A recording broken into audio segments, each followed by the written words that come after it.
E a Prefeitura de Belo Horizonte determinou a volta do uso de máscaras em locais fechados. A medida foi adotada por causa da alta de casos de Covid-19. O decreto começa a valer a partir de amanhã e deve durar pelo menos até o fim de julho. BH é a primeira capital a retomar o uso das máscaras. A Secretaria de Saúde reforçou o alerta para que os pais levem as crianças para se vacinar. 56% do público infantil tomou a segunda dose. Esses casos de Covid-19, eles continuam em alta aqui no Brasil. Nós estamos relatando isso com muita frequência.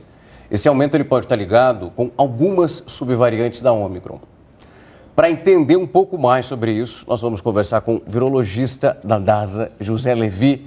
José, uma ótima noite para você. Muito obrigado por vir aqui e conversar conosco. Boa noite, telespectadores, Renata, Rafael. José, quando a gente olha para esse cenário, está sendo muito comum a gente perceber que alguém que nós conhecemos, ou então alguém próximo ali, agora acaba se infectando, nunca tendo pegado a doença anteriormente. Quando nós olhamos isso que está acontecendo, nós temos consequências, vimos o uso da máscara caindo, os eventos já funcionando.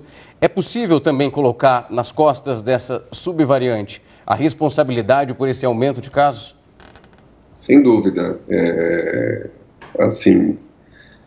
Em primeiro lugar, isso que você falou, sempre tem o componente humano, né? Quer dizer, o fato da gente ter tirado as máscaras, você tira uma barreira importantíssima para a circulação do vírus. Mas essas variantes que são derivadas da Ômicron, né? Já recebem um outro número depois, mas que a gente está vendo agora elas se expandirem pelo mundo, elas são as mais transmissíveis de todas. Sempre vai acontecendo isso, né? Elas vão se aprimorando cada vez mais no sentido de se transmitirem melhor e, que é um sinônimo disso, escaparem melhor da resposta imune de quem já teve Covid e de quem foi vacinado. Então, por isso explica, a gente está vendo esse número de casos tão grande também em pessoas que fizeram as vacinas, felizmente os casos sem maiores gravidades, mas sem dúvida nenhuma a gente tem que colocar metade dessa conta no fato dessas variantes serem as mais transmissíveis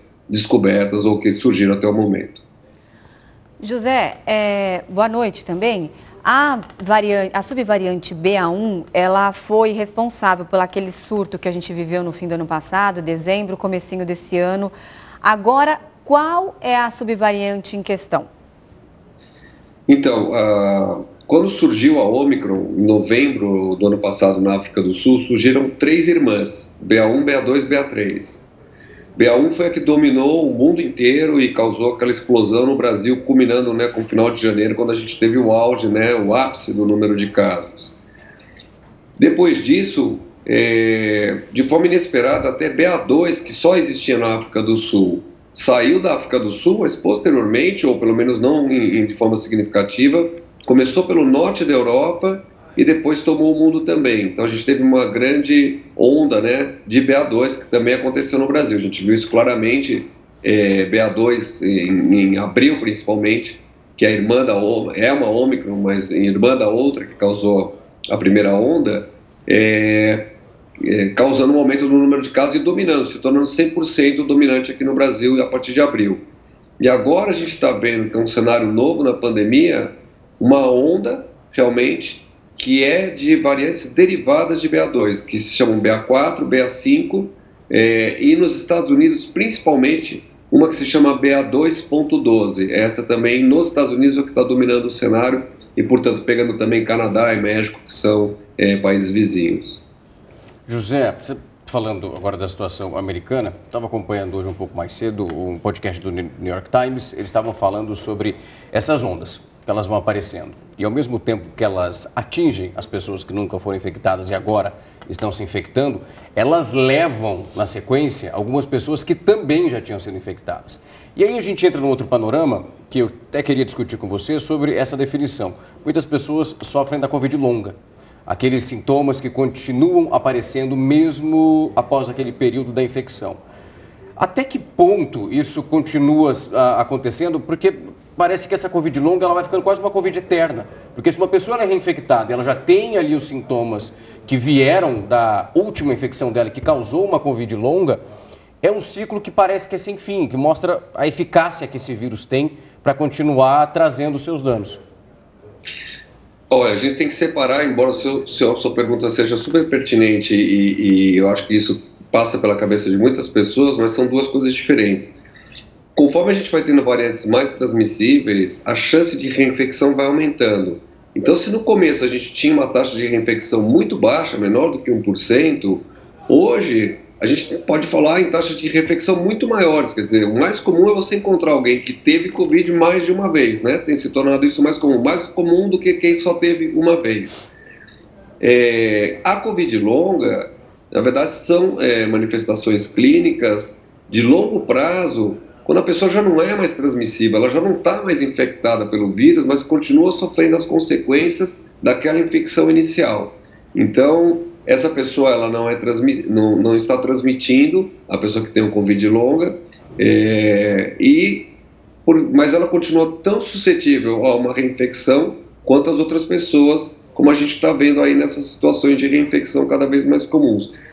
O fato, por exemplo, da gente ter tido duas ondas relativamente próximas, né, a onda de BA1 com pico de Ômicron, como a Renata falou, no final de janeiro, e uma segunda onda agora em abril, por uma variante próxima, mostra como ela é capaz de escapar da resposta imune, esse aumento da transmissibilidade do escape da resposta imune. Senão a gente não veria duas ondas tão próximas no espaço-tempo, porque a infecção anterior teria protegido a gente contra essa infecção subsequente, não é isso que a gente está vendo. Quanto à Covid longa, ela não tem relação se eu tive uma, duas, 3 ou 4 vezes, não é isso que vai causar a Covid longa. Então, embora seja pertinente isso que você colocou, não é porque eu tive duas ou que eu estou me reinfectando que eu vou ter Covid longa. José, no caso da China, onde tudo começou e a gente vê agora a alta no número de casos, eles adotam aquela política de Covid zero, fazem um lockdown bem rígido. Qual é a subvariante que está predominando por lá?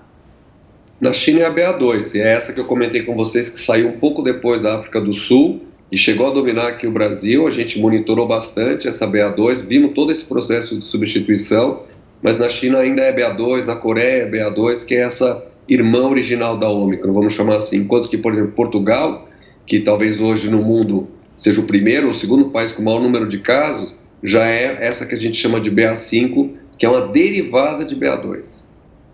José, em relação às vacinas, a gente tem acompanhado esse processo desde o início. E em relação às variantes, isso que nós temos acompanhando, inclusive nos Estados Unidos agora, há a expectativa para aquelas crianças de 6 meses até 5 anos, pelo menos de acordo com o que vem sendo debatido, para que elas recebam as doses da Pfizer. É possível esperar também uma cobertura, imagino que esse é o movimento, para conseguir abranger um número cada vez maior de variantes? Olha, essa é uma expectativa de todos, né? Mas essa ideia que se aplica para várias outras doenças virais, de que você tem uma variante, você completa a vacina com o material genético daquela variante, então você vai tendo vacinas polivalentes, digamos assim, tetravalente, bivalente, etc. Na Covid, é uma ideia que tem desanimado as pessoas. Por quê? Porque mesmo que a gente tenha uma tecnologia e temos hoje muito rápida de desenvolvimento ou de melhoramento da vacina, a hora que essa vacina atualizada ficar pronta, já não é mais essa variante que está presente. Então, se a gente olhasse para trás, se a gente tivesse desenvolvido uma vacina para a Gama, por exemplo, que foi a variante que predominou no Brasil, se essa vacina fosse feita em tempo recorde de 3 meses, que seria muito difícil, quando ela chegasse lá já não seria mais a variante de importância. Então, isso faz com que haja um certo, não vou dizer um desânimo, porque a gente não pode desanimar, sempre tem um caminho para a ciência, mas esse caminho não parece ser o melhor caminho. O melhor caminho parece ser uma vacina de gênero, que proteja a gente contra todos os beta-coronavírus, que é esse grupo de coronavírus do qual o SARS-CoV-2 faz parte, e que atue numa região do vírus que a gente sabe que não vai variar. Por mais que o vírus desenvolva variantes, tem regiões que a gente chama de altamente conservadas que não vão variar. Se a gente conseguir produzir uma vacina contra essa região altamente conservada, a tendência é que essa vacina seja mais eficaz em termos de cobrir contra essas variantes que existem agora, mas também as que virão depois. É um caminho que parece mais promissor e mais adequado do que esse de tentar atualizar a vacina, porque nesse sentido a gente está levando um baile do vírus, porque é a evolução muito rápida. Tanto é que já existe uma vacina para Ômicron, né, nos Estados Unidos, que vai começar utilizada como dose de reforço em algum momento, mas ela já é para aquela Ômicron que predominou em janeiro. Nós estamos em junho e já não é mais essa Ômicron que está predominando. Então a gente pode ter alguma proteção, é melhor do que a vacina original, digamos assim, mas a gente vai continuar vendo, com certeza, esse tipo de escape se ela for usada hoje. Tá certo, então, José Levi, virologista, muito obrigada pela sua participação. Uma ótima noite para você. Boa noite, José. Boa noite para você. Obrigado.